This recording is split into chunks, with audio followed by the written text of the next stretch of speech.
All right, welcome. This is the second of the equilibrium videos. In this video, I'm going to be talking about calculating K from concentration information, and in that context, I'm going to be introducing you to something called an ICE chart, and then we'll look at how we can do this type of problem when we have KA, KB, and KSP problems, so that hopefully you realize that there's definitely a pattern here, and we're essentially doing the same thing in these different types of situations.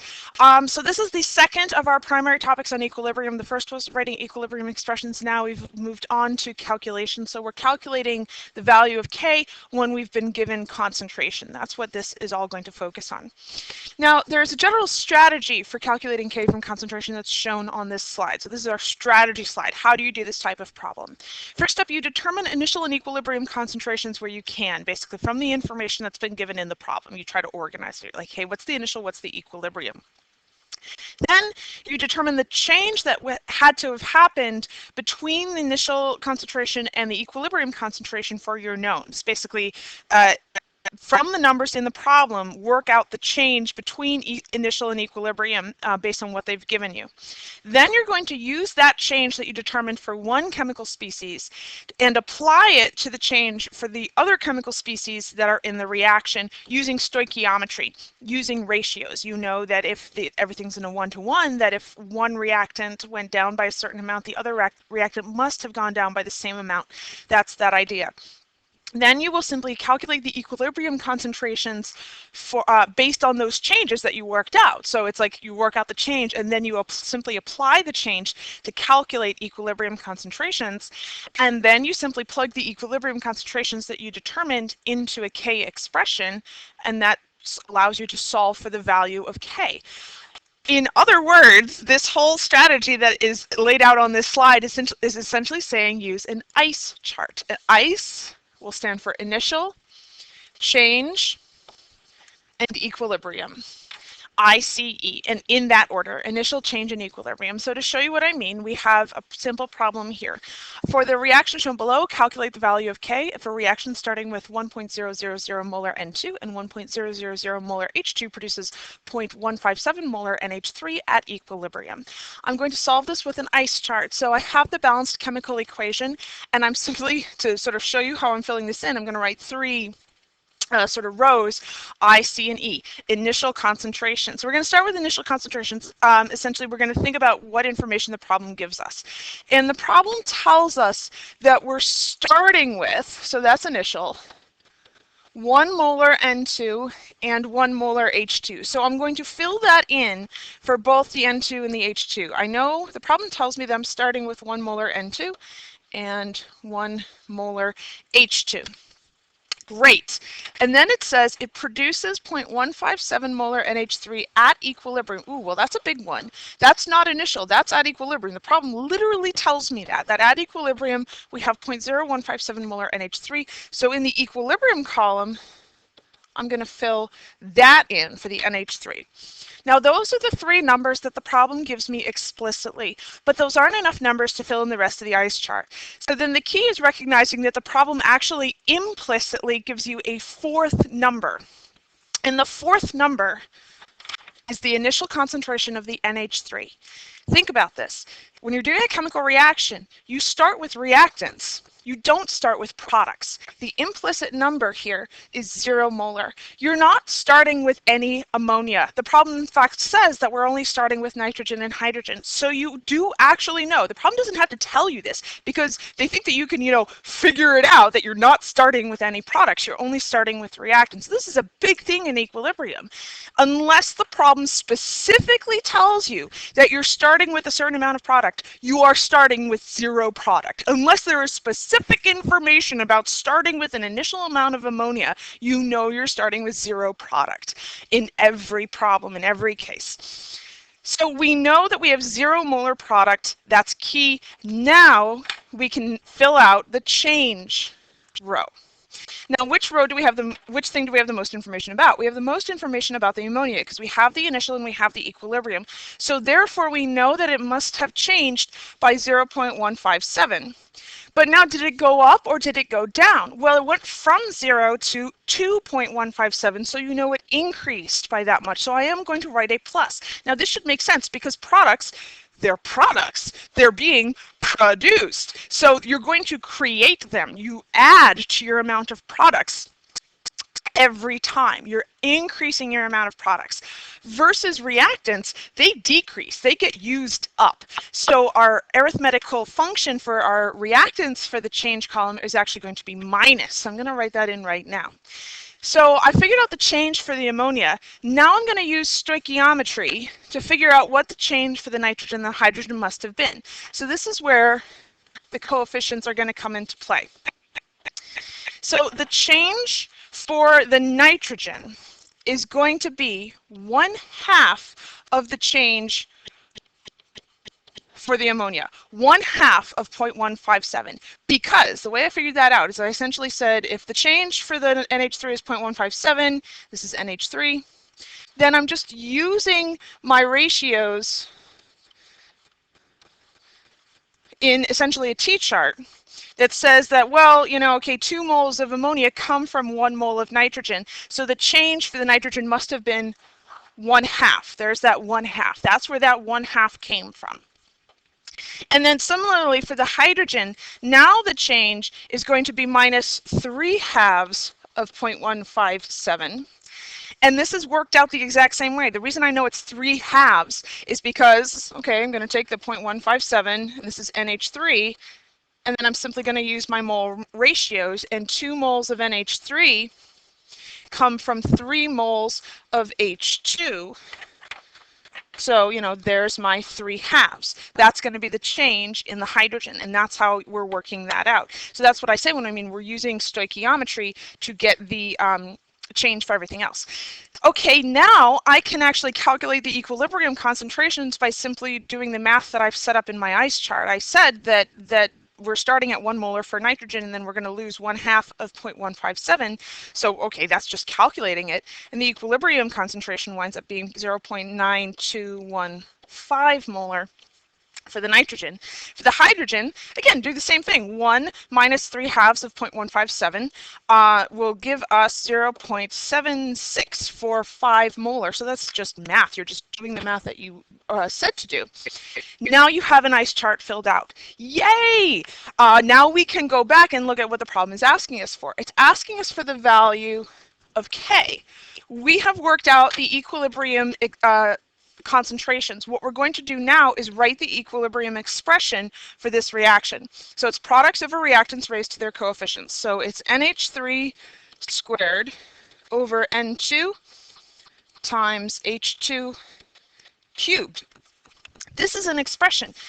It's a formula. You can plug stuff in and solve for the unknown, and that is precisely what we're going to do now.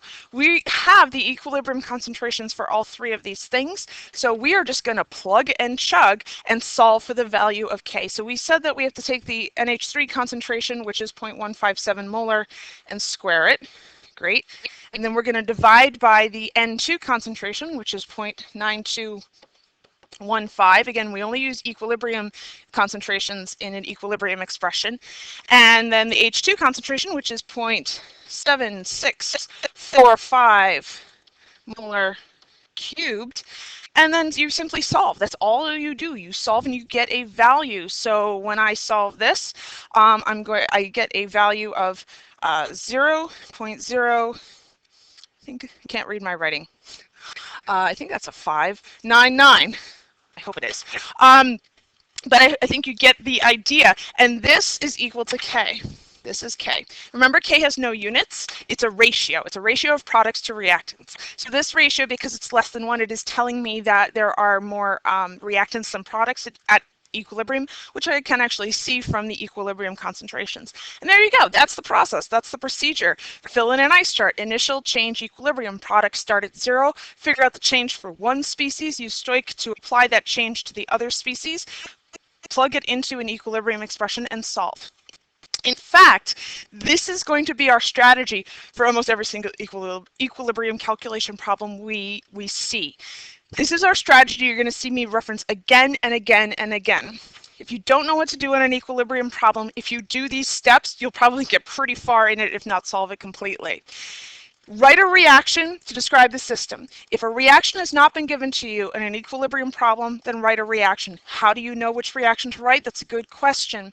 Look at what they're asking for. If they're asking for Ka or they give you Ka, then you write a Ka reaction. You write an acid dissociation reaction. If they're asking for Kb or they give you Kb, write a Kb dissociation reaction. If they're asking for KSP or they give you KSP, then you write a KSP dissociation reaction. That's the reaction that you write. Then once you've written that reaction, you fill in an ice chart as best you can. You get as far, you try to complete that sucker. Then once you've filled in the ice chart, you write the K expression and plug in your values and you solve. You solve for whatever it is they're asking about. That is our basic strategy. Reaction, ice chart, expression. Reaction, ice chart, expression. You're going to hear me say that a lot. So what's different about Ka?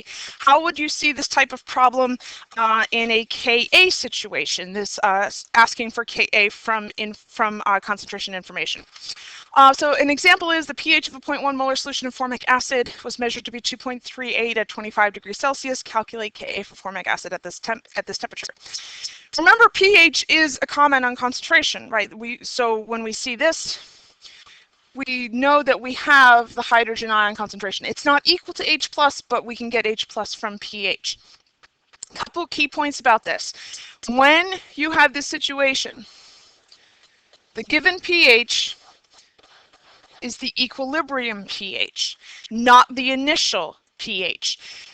Because sort of the idea is that when you start with your weak acid and there's no water present, meaning it has not yet dissociated at all, there is no H+ there. When you place it in water and it dissociates a bit, that H+ is actually the equilibrium H+.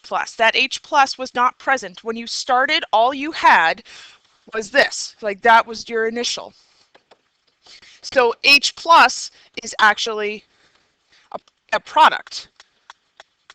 So we know that the pH is the equilibrium concentration. It will get us that. So that's a big thing. That pH is not the initial concentration of H+, it's the equilibrium concentration of H+. pH allows you to calculate H+. So you'll have to calculate that, but that should be easy for us right now. If you don't have a reaction written, like we actually don't in this particular problem, write a Ka dissociation equation for the formic acid. So HCHO2 goes to H+ plus CHO2 minus, and then you're just going to set up a Ka expression. You're going to fill in the ice chart for the Ka reaction that you wrote, and then go to a Ka expression, plug, solve. What's different about Kb?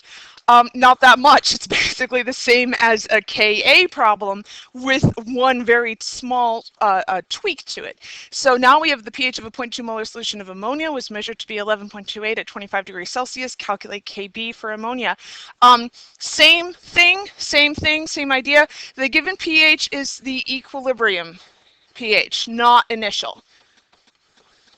Always. This is always going to be the case. Unless the problem says the initial pH, like they would have to use that word initial. If they don't, then it's equilibrium. The only tweak between this and Ka is that they gave you pH, but we don't want pH for Kb, because for Kb we're going to have hydroxide, not H+ concentration. So, okay, take pH, get POH, and then use the hydroxide concentration in your ice chart. I mean, that's it. That's the difference. So there's one tiny different step. So our strategy is going to be the same as before.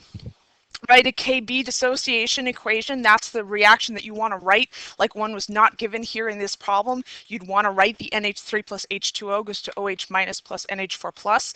Set up a Kb expression. Fill in the ice chart for the base dissociation reaction that you wrote. And go to the Kb expression and plug in.